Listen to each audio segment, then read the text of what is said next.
எல்லாரும் சந்தோஷமாக ஆரோக்கியமாக இருப்பீங்க நம்புகிறேன். நம்ம இந்த vlogல என்ன பார்க்க போகிறோன்னா what I eat in a day vlog தான் பார்க்க போகிறோம். ஆக்சுவலி நான் காலையில் ஏஞ்சி ரெஃப்ரெஷ் ஆகிட்டு நேராக கிச்சன் உள்ள வந்துட்டேன் ஒர்க்கை ஸ்டார்ட் பண்ணுறதுக்கு. ஸோ இன்றைக்கி ரொம்ப சிம்பிளான வேலை தான் கிச்சனில். ஸோ அது எல்லாத்தையும் முடிச்சுட்டு அப்புறம் நான் டியூட்டிக்கு கிளம்ப போகிறேன். இன்றைக்கி இந்த vlogவை நான் ஷேர் பண்ணுறதுக்கு மெயினான ஒரு விஷயம், இது உங்கள் எல்லாருக்கிட்டையும் ஷேர் பண்ண நான் விருப்பப்பட்டு இந்த எடுத்த ஒரு vlog இது. என்ன அப்படின்னு பார்த்தீங்கன்னா, நம்ம வாரத்தில் நம்ம ஞாயிற்றுக்கிழமையானாலும் சரி புதன்கிழமையானாலும் கண்டிப்பாக நான்வெஜ் தான் இருந்தே ஆகணும்னு நினைக்கிறவங்க எத்தனை பேருங்கிறது மறக்காமல் ஃபஸ்ட்டு கமெண்ட் பண்ணிவிடுங்க. ஏன்னா வந்து ஞாயிற்றுக்கிழமையானவே நான்வெஜ் தான், அப்படி இல்லை புதன்கிழமையானாலும் நான்வெஜ் தான். இது ரெண்டுத்தில் உங்களோட நீங்கள் எப்படி அப்படிங்கிறத மறக்காமல் கமெண்ட் பண்ணுங்கள், நான் கண்டிப்பாக ரீட் பண்ணுவேன். சரிங்களா? நான் இன்றைக்கி வந்து பார்த்தீங்கன்னா இந்த மாதிரி ஞாயிறு புதன் அப்படின்னு வந்துடுச்சு அப்படின்னாவே ஓகே இன்றைக்கி ப்ரான் சாப்பிட்லாம், இல்லைனா மட்டன் எடுக்கலாமா, இல்லை சிக்கன் எடுக்கலாமா, இல்லை நல்ல காரசாரமாக என்ன சாப்பிட்லாம், இதில் என்ன செஞ்சு சாப்பிட்லாம் அப்படின்ட்டு ஒன்று டிசைட் பண்ணி கண்டிப்பாக அப்படி தான் சாப்பிடுவோம். நம்மளோட நாக்கு ருசிக்காக ஆசைப்பட்டு சாப்பிட்றோம். இது நான் வந்து தப்பு சொல்லலை, இது எல்லார்ட்டையுமே உண்டு, நான் உட்பட அப்படி தான். இந்த மாதிரி நிறைய ஃபுட்டெல்லாம் நல்லா நம்ம டேஸ்ட் பண்ணோம் அப்படின்னா கண்டிப்பாக நம்ம ஹெல்த் அதுக்கு சூட்டபிளாக ஃபஸ்ட் ஆஃப் ஆல் இருக்கணும் இல்லை. ஸோ அந்த மாதிரி சூட்டபிளாக இருக்கிறதுக்கு ஒரு சிம்பிளான ஒரு டைம் சொல்கிறேன், வாரத்தில் ஒரு நாள் இந்த மாதிரி நீங்கள் ட்ரை பண்ணிக்கோங்க. என்னென்னா லைட் ஃபுட்டு டே, அதாவது அது ஒரு நாளில் ரொம்ப ஹெவி ஃபுட்ஸ் எதுவும் இல்லாமல் ரொம்ப லைட் ஃபுட் பட் நியூட்ரிஷ்னல் தான்.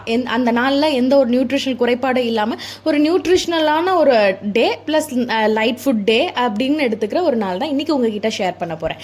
ஸோ ஃபஸ்ட் மார்னிங் பார்த்தீங்கன்னா இந்த பிரேக்ஃபாஸ்ட் அப்படிங்கிறது, அதாவது ஒரு 8 மணி நேரம் கழித்து நம்ம வந்து ஒரு உணவு வந்து நம்மளோட கட்டுக்கு கொடுக்க, நம்ம வயிற்றுக்கு கொடுக்க போகிறோம் இல்லையா? ஸோ அப்படி இருக்கிறப்போ அது வந்து எவ்வளோ ஃப்ரெஷ்ஷாக இருக்கணும். ஃபஸ்ட்டு எடுக்கிறப்போ நம்ம ஒரு ஃப்ரூட்டாலேருந்து அதை ஸ்டார்ட் பண்ணுறப்போ ரொம்ப நம்மளுடைய வயிறு அவ்வளோ சந்தோஷப்படுங்க. ஸோ அதனால் வந்து இன்றைக்கி நான் என்ன ஃபஸ்ட்டு எடுக்கிறேன் அப்படின்னு பார்த்தீங்கன்னா வாட்டர் மெலன் தான் எடுத்துக்கிறேன். என்ன ஃப்ரூட் வேணால் எடுக்கலாம், அதில் நீங்கள் வந்து உங்கள் விருப்பப்பட்டு எடுத்துக்கோங்க. பட் இந்த மாதிரி ரொம்ப அதாவது அல்சர் கண்டிஷன்லாம் இருக்கிறவங்க, அந்த மாதிரி இருக்கிறவங்க இந்த கிரேப்ஸ் அந்த மாதிரியே ஸ்டார்ட் பண்ணாமல் வாட்டர் மெலனில் நீங்கள் எடுத்துக்கலாம். பப்பாயா எடுத்துக்கலாம். பப்பாயாங்கிறது உங்களுக்கு எல்லா சீசன்லையும் அவைலபிள். ஸோ தாராளமாக பப்பாயா எடுத்துக்கலாம். அண்ட் பப்பாயெல்லாம் நீங்கள் எடுக்கிறப்ப சூடு அதிகமாகிடும் நீங்கள் நினைக்கவே தேவை கிடையாது. ஏன்னா பப்பாயா சாப்பிட்டுட்டு ஒரு கிளாஸ் ஆஃப் மில்க் நீங்கள் ப்ளைனாக குடிச்சிங்க அப்படின்னா சூப்பராக வந்து உங்களுக்கு அதில் இருக்கிற நியூட்ரிஷனல் தான் உங்களுக்கு எடுக்குமே தவிர உங்களுக்கு அந்த சூடு வந்து உங்களுக்கு பெருசாக வந்து எந்த பிரச்சனையும் பாடிக்கு கொடுக்காது. நான் இன்றைக்கி வாட்டர் மெலன் எடுத்திருக்கேன்.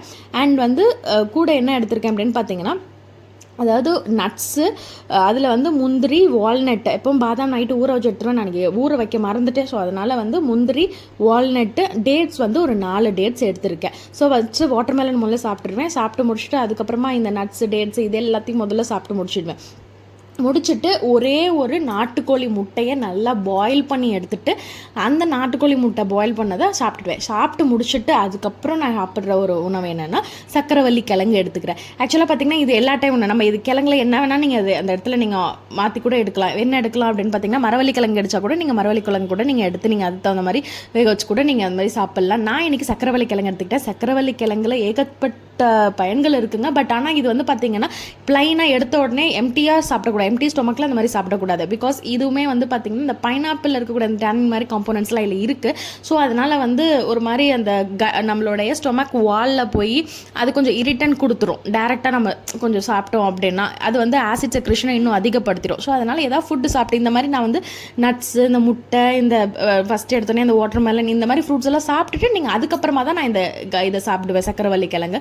இது வந்து உங்களோட பிளட் சுகர் லெவலை கண்ட்ரோல் பண்ணும், இம்யூனிட்டி லெவலை பூஸ்டப் பண்ணி கொடுக்கும், பிரெயினை வந்து நல்லா ஸ்டிமுலேட் பண்ணும். அண்ட் நம்மளுடைய உடம்புல இந்த கேன்சர்லாம் வராமல் அந்த மாதிரி ரிஸ்கெல்லாம் இல்லாமல் நம்மளை வந்து பாதுகாக்கும். ஸோ மெனி ஹெல்த் பெனிஃபிட்ஸ் இந்த சக்கரவள்ளி கிழங்குல இருக்குது. எப்போ கிடைச்சாலும் வாங்கி அதை வந்து ட்ரை பண்ணுங்க. ஸோ இந்த சக்கரவள்ளி கிழங்கு இதை சாப்பிட்டுட்டு, ஏன்னா இது சாப்பிட்டாவே நமக்கு பயங்கரமாக ஸ்டொமக் வந்து ஃபில்லிங்காக இருக்கும். அண்ட் அதே மாதிரி வந்து பார்த்தீங்கன்னா நீங்கள் வந்து ஒரு வேளை ரொம்ப வெயிட் லாஸ் ஜர்னிலாம் எடுக்கணும், வெயிட் லாஸ்க்காக நீங்கள் சாப்பிடணும்னு நினச்சிங்கன்னா தாராளமாக மரவள்ளி கிழங்கு நீங்கள் வந்து ஆப்ஷனாக எடுத்துக்கலாம். பிகாஸ் அதில் வந்து பார்த்தீங்கன்னா உங்களுக்கு நல்ல நியூட்ரிஷன் உண்டு. அண்ட் அதே மாதிரி வந்து வெயிட் லாஸ்க்கு ரொம்ப ஹெல்ப் பண்ணும். ஸோ அந்த கிழங்கு கூட நீங்கள் வந்து ஆப்ஷனாக எடுத்துக்கலாம், மரவள்ளி கிழங்கு கூட.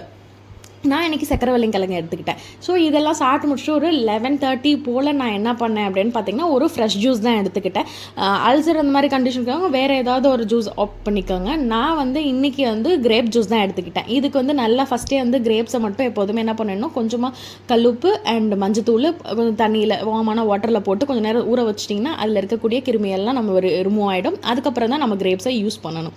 ஸோ அந்த மாதிரி தான் நான் வந்து எப்போதுமே வாங்கினோடனே இந்த வேலையை பார்த்து சுத்தம் பண்ணி வச்சுடுவேன். ஸோ அந்த மாதிரி வச்சுட்டு இது ஒரு ஜூஸ் நல்ல திக்கான ஜூஸாக அடிச்சுக்கிட்டேன். இதில் நான் எந்த ஒரு சுகர் கண்டென்ட் ஆட் பண்ணலை. இதில் நான் என்ன ஆட் பண்ணியிருக்கேன், sorry sugar content means white sugar add பண்ணல, நாட்டு சக்கரை தான் வந்து கொஞ்சமாக இதில் ஆட் பண்ணியிருக்கேன். ஸோ நம்ம அந்த டேஸ்ட்டுக்காக நாட்டு சக்கரை மட்டும் ஆட் பண்ணியிருக்கேன். இது ஒரு 11:30 வாக்கில் இது வந்து நான் ஆட் பண்ணேன். எங்கள் வீட்டில் இது கொடுத்து உடனே வந்து அவங்களுக்கு வந்து இந்த ஐஸ் க்யூப் இல்லைன்னா செட் ஆகுது சரின்னு சொல்லிட்டு ஸ்ட்ரிக்டாக ஒன்று தான் அப்படின்னு சொல்லிட்டு ஒரே ஒரு ஐஸ் க்யூப் மட்டும் கொடுத்து விட்டேன். ஸோ இதோட மார்னிங் இது முடிஞ்சிருச்சுங்க. மதிய லன்ச்சுக்கு ரொம்ப ரொம்ப ரொம்ப சிம்பிளாக நான் என்னோட அந்த நீங்கள் அந்த டப்பாவை பார்த்தீங்கன்னா உங்களுக்கே தெரியும் என்ன அளவில் நான் எடுத்திருக்கேன் அப்படிங்கிறது. இதுக்கு வந்து நான் இன்றைக்கி என்ன ரெடி பண்ணேன் அப்படின்னு பார்த்தீங்கன்னா கூட்டு தான் வச்சுக்கிட்டேன். எந்த பொரியல்லாம் கிடையாது, எந்த பொரியல் அந்த மாதிரி வறுவல் அந்த மாதிரிலாம் எந்த ஐட்டமும் கிடையாது. ரொம்ப சிம்பிளாக கூட்டு தான் நம்ம ரெடி பண்ண போகிறோம். அதுக்கு நான் பருப்பு புரோட்டீன் நமக்கு கண்டிப்பாக தேவை, உடம்புல ஒரு நாளைக்கு கண்டிப்பாக புரோட்டீனோட சத்தெல்லாம் தேவை இல்லையா. ஸோ அதனால் வந்து புரோட்டீனுக்கு நான் வந்து பருப்பு தான் ஊற வச்சுருக்கேன். ஸோ கூட்டு தான் நம்ம ரெடி பண்ண போகிறோம். பீர்க்கங்காய் வச்சு கூட்டு ரெடி பண்ணிக்கிறேன். ஸோ இதை பார்த்தீங்கன்னா நான் இதை எப்படி ரெடி பண்ணுறேங்கிறது உங்களுக்கு அது விஷுவலாகவே உங்களுக்கே தெரிஞ்சிடும். பீர்க்கங்காய் கூட்டு ப்ளஸ் அதுக்கு நான் வந்து மெயின் இது என்னென்னா கேர்டு வச்சு தயிர் சாதம் தாங்க. அதாவது அரை டப்பா தான் தயிர் சாதம் வச்சுருப்பேன். அதாவது நல்லா ஃபுல்லாக தயிர் நல்லா கெட்டியாக ஊற்றி அதில் கொஞ்சம் வார்மான வாட்டர் கொஞ்சம் ஊற்றி அப்படி தான் போட்டு நான் மிக்ஸ் பண்ணுவேன். இது சாதத்தில் போட்டு கேர்ட் ரைஸும் ப்ளஸ் இந்த பீர்க்கங்காய் கூட்டு அதுக்கு நம்ம வந்து சைட் டிஷ்ஷாக வச்சு இப்படி தான் சாப்பிடுவேன். இது மதிய லன்ச்சுக்கு நான் இது மாதிரி எடுத்துக்கிட்டேன். இதில் வந்து பீர்க்கங்காய் கூட்டு ஏதாவது ஒரு கூட்டு வச்சுருப்பேன் ப்ளஸ் இந்த மாதிரி கேர்ட் ரைஸ் மாதிரி ரொம்ப சிம்பிளாக அரை டப்பா எடுத்துப்பேன். ஆஃப்டர்நூன் லன்ச்சுக்கு இதுதான் வந்து இது. பட் இது வந்து பார்த்தீங்கன்னா இதெல்லாம் சாப்பிட்றப்ப பார்த்தீங்கன்னா உங்களுக்கு டைஜஷன் வந்து ரொம்ப ஃபாஸ்ட்டாக நடக்கும். நீங்கள் மார்னிங்கே நீங்கள் இப்போ நான் சொன்ன ஐட்டம்ஸ்லாம் இந்த மாதிரி சாப்பிட்றப்போ உங்களோட பாடி என்ன நடக்கும் அப்படின்னு பார்த்தீங்கன்னா உங்கள் பாடியோட மெட்டபாலிசம் ரேட் ஃபாஸ்ட்டாக நல்லா இன்க்ரீஸ் ஆகும். உங்களோட டைஜஸ்டிவ் கெப்பாசிட்டி இன்க்ரீஸ் ஆகும்.